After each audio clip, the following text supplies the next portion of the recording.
शिव ओम विवाह क्रिएशन में आपका बहुत बहुत स्वागत है।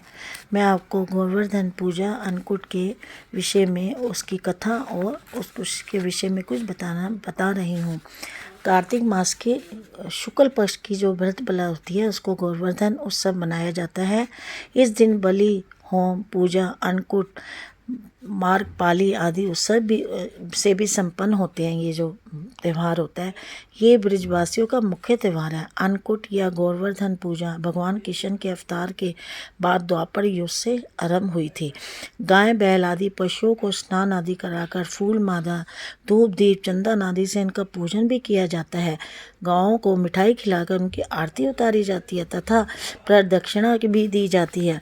गोबर से गोवर्धन पर्वत बनाकर जल मूली रोली चावल फूल दही और तेल का दीपक जलाकर पूजा करते हैं तथा परिक्रमा भी करते हैं।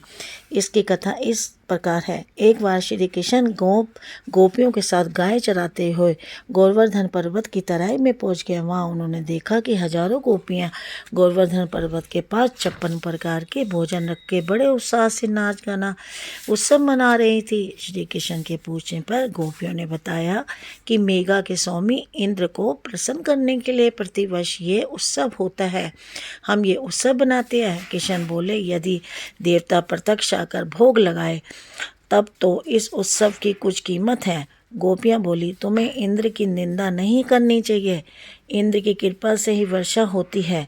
श्री कृष्ण बोले, वर्षा तो गोवर्धन पर्वत के कारण होती है।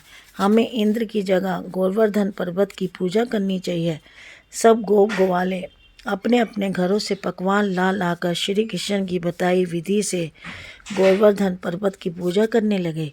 इंद्र को जब इस चीज़ का पता चला कि इस वर्ष मेरी पूजा न होकर गोवर्धन की पूजा की जा रही है तो वे बहुत कुपित हुए और मेघा को आज्ञा दी कि गोकुल में जाकर इतना पानी बरसाएं कि वहाँ पर प्रलय का दृश्य उत्पन्न हो जाए। मेघा जो था इंद्र की आज्ञा से मूसलाधार वर्षा करने लगा। श्री कृष्ण ने सब गोपियों को आदेश दिया कि सब अपने अपने गाय बछड़ों को लेकर गोवर्धन पर्वत की तराई में पहुंच जाएं। गोवर्धन ही मेघा की रक्षा करेंगे। सब गोपियां अपने अपने गाय बछड़ों बैलों को लेकर गोवर्धन पर्वत की तराई में पहुंच गए। श्री कृष्ण ने गोवर्धन पर्वत को अपनी कनिष्ठ उंगली पर धारण कर छाता सा तान दिया।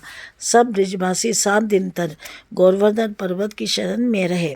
सुदर्शन चक्र के प्रभाव से ब्रजवासियों पर एक जल की बूंद भी नहीं पड़ी। ब्रह्मा जी ने इंद्र को बताया कि पृथ्वी पर श्री कृष्ण ने जन्म ले लिया है, उससे तुम्हारा वैर लेना उचित नहीं है। श्री कृष्ण अवतार की बात जानकर इंद्र अपनी मूर्खता पर बहुत लज्जित हुए तथा भगवान कृष्ण से क्षमा याचना करने लगे। श्री कृष्ण ने 7वें दिन गोवर्धन पर्वत को नीचे रखकर ब्रजवासियों से कहा कि अब तुम प्रतिवर्ष गोवर्धन पूजा कर अन्नकूट का पर्व मनाया करो। तभी से ये पर्व के रूप में प्रचलित हो गया।